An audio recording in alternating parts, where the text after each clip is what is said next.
A paz do Senhor. A cura do cego de Jericó. Esse texto está em Marcos 10, versículos 46 a 52.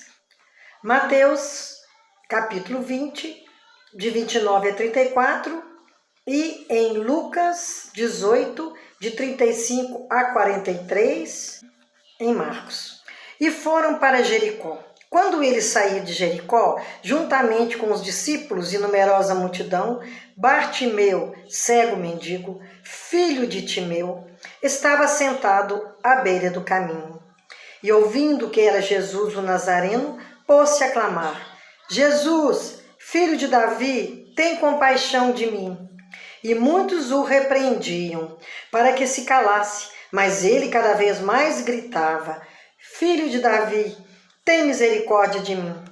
Parou Jesus e disse: chamai-o. Chamaram então o cego, dizendo-lhe: tem bom ânimo, levanta-te, ele te chama. Lançando de si a capa, levantou-se de um salto e foi ter com Jesus. Perguntou-lhe Jesus: que queres que eu te faça? Respondeu o cego: mestre, que eu torne a ver. Então Jesus lhe disse: vai, a tua fé te salvou. E imediatamente tornou a ver e seguia a Jesus estrada afora. Então estamos falando do cego que mendigava em Jericó. Ele era conhecido como Bartimeu, que significa filho de Timeu. Então seu pai era conhecido, mas ele não.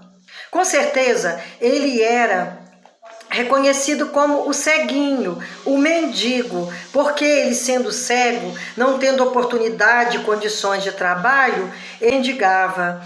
E quando ele ouviu pelo barulho da multidão que Jesus passava, ele começou a gritar: Jesus, filho de Davi, tem misericórdia de mim.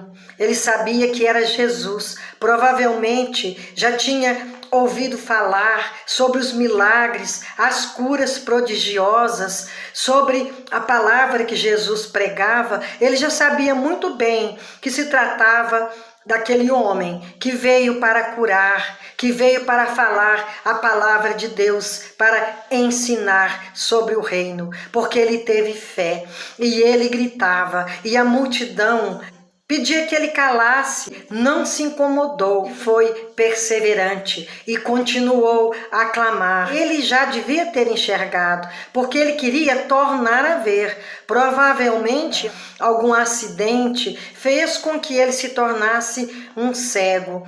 E ele, saturado daquela vida, uma pessoa que era cega, que tinha uma deficiência, era mal vista, era tida como uma pessoa que pecou e que estava pagando pela sua transgressão. Havia um preconceito grande, mas Jesus estava acima de todo preconceito e sempre a favor dos menos favorecidos, dos doentes, dos pobres, daqueles que necessitavam de sua ajuda, daqueles que eram humildes e que buscavam pelo seu nome, buscavam por Jesus, porque Jesus sempre foi o intermediário único reconhecido entre o trono de Deus e nós. Ele sempre está à nossa espera, à espera de que clamemos para que ele possa nos atender. É preciso que nós exponhamos para ele do que temos mais necessidade, porque aquele cego,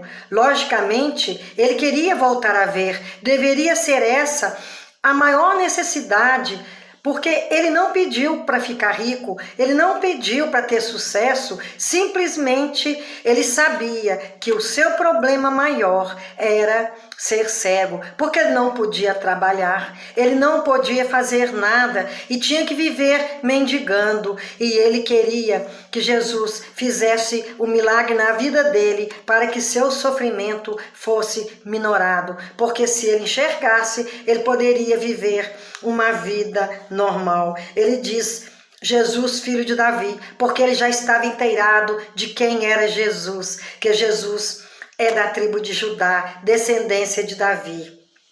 Ele sabia que era capaz de fazer milagres, que aquele homem que estava fazendo tanto prodígio tinha poder para isso, porque o poder de Jesus vem do trono de Deus. A multidão pedia para que ele calasse, exigia que ele calasse, mas ele foi perseverante e não parou. Nós também temos que clamar sem detença, mesmo que passe o tempo. Temos clamado por filhos, pelos pais, por alguma causa, e muitas das vezes a pessoa para de clamar, pensa assim, não é da vontade de Deus, porque se fosse, ele já teria me atendido. O tempo de Deus, o propósito de Deus é bem diferente do nosso. O pensamento de Deus é superior, anos-luz dos nossos pensamentos, porque Ele é Deus, Ele sabe todas as coisas e às vezes não nos atende porque não podemos receber, ainda não estamos preparados. Muitas vezes a pessoa recebe algo que vai tirá-lo do caminho de Deus, ele está ali buscando até certo ponto e quando ele se sente contemplado, ele começa a esquecer quem foi o seu benfeitor e ele já não busca mais. E muitas das vezes ele começa a achar que o que ele conseguiu foi apenas por mérito próprio, que Deus não tem nada a ver com isso. Isso não é raro acontecer, mas nós sabemos, tudo depende da permissão do Senhor. Esse cego já sabia em quem ele cria, porque ele estava buscando, ele estava gritando. Muitas vezes a pessoa escuta a voz da multidão, você não vai conseguir, tanto tempo pedindo, essa pessoa está do mesmo jeito.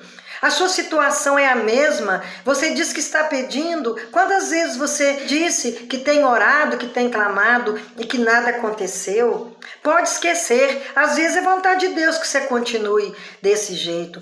O Senhor nos mantém sofrendo por muito tempo, porque está trabalhando em nosso caráter, está trabalhando em nossa personalidade e quando nós perseveramos, nós vamos ficando mais fortes, tornamos pessoas mais sagazes, mais compenetradas nos próprios propósitos, porque nós continuamos com afinco, clamando e pedindo, e também tendo fé que o Senhor é o único que pode fazer maravilhas em nossa vida. Às vezes é tão fácil acreditar em amuletos, é tão fácil acreditar em pessoas que nem estão aos pés de Jesus. Ali tem alguém que faz algo por você.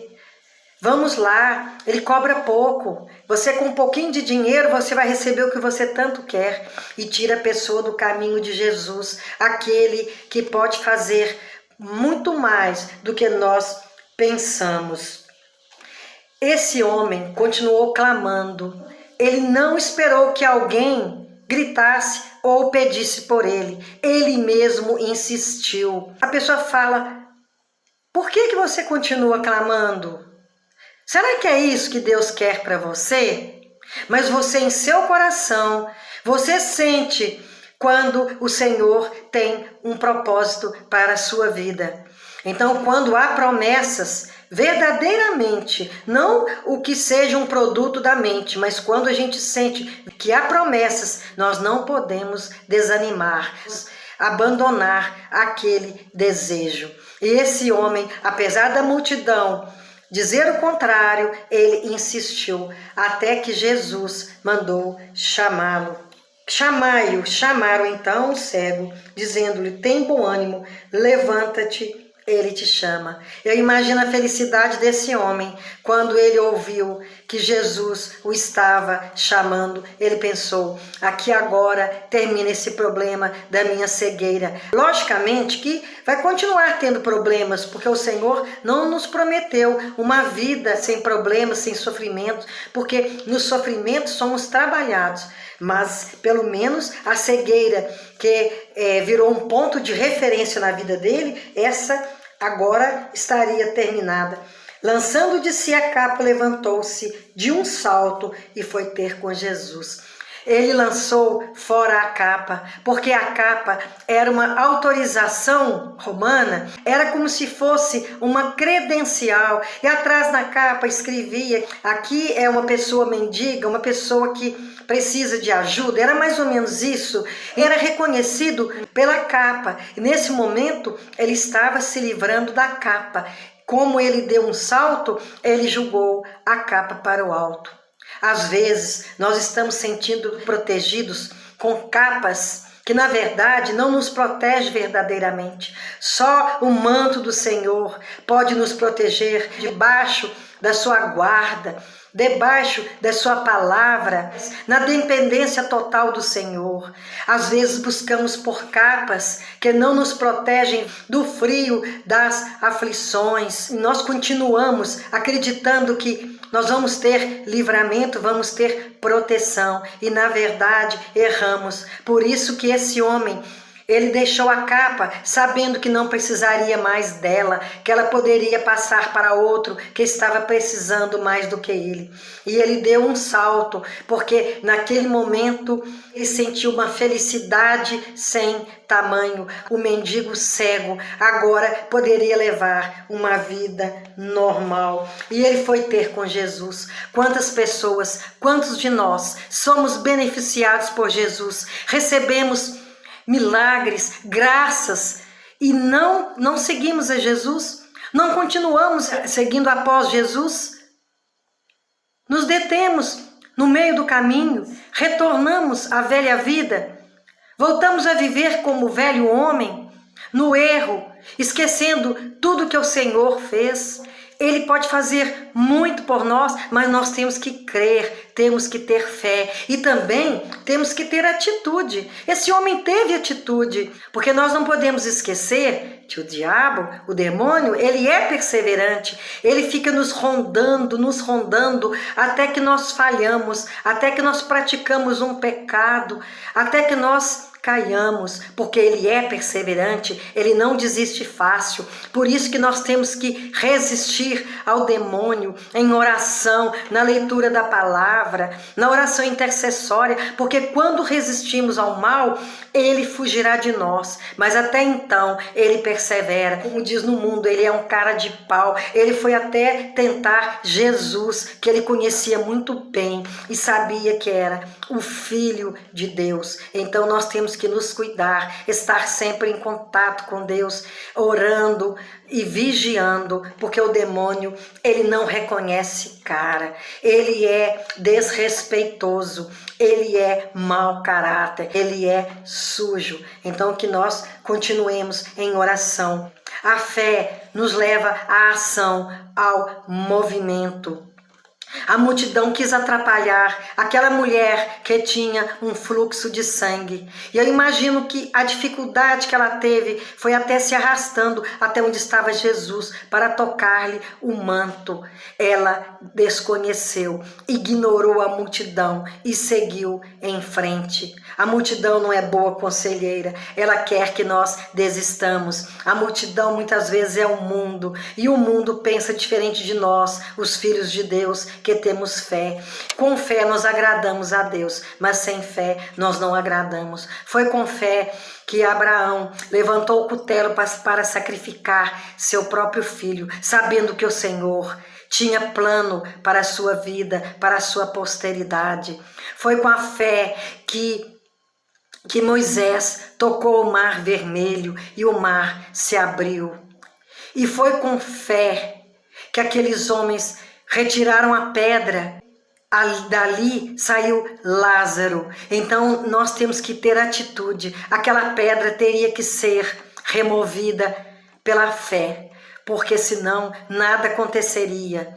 Então nós temos que estar sempre lendo a palavra para que a nossa fé ela cresça, ela se multiplique, porque quanto mais exercitamos, ela se mostra, mais podemos alcançar de Deus. O Senhor se agrada daquele que busca e daquele que tem fé. Então tudo que aconteceu na Bíblia de maravilhoso, de prodigioso, foi ato de fé daquele que executou alguma coisa, algo que o Senhor pediu.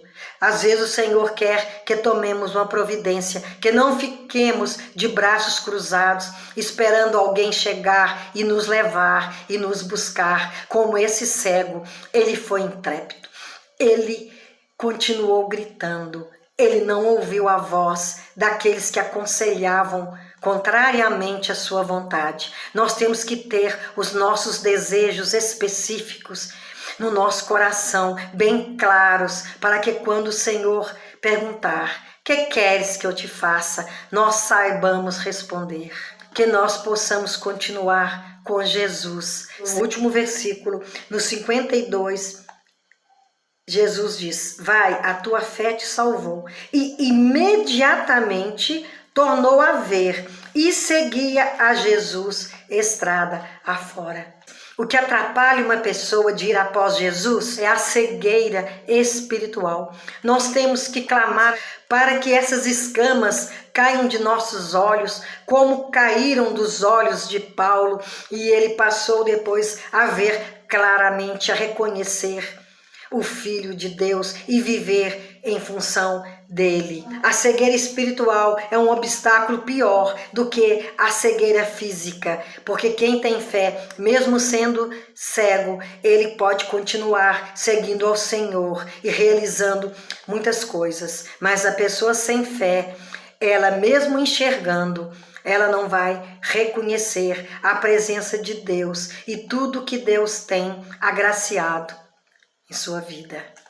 Que nós possamos, como esse cego, continuar clamando, mesmo que pareça difícil, mesmo que as pessoas digam que nós devemos parar, que não vamos conseguir, que continuemos, porque no tempo do Senhor, segundo a vontade dele, segundo o seu santo querer, ele vai nos agraciar, mas que não sejamos cegos espirituais. Que o Senhor nos abençoe, que o Senhor nos guarde, que o Senhor nos proteja de todo mal e nos perdoe de nossos pecados. Amém. Que assim seja.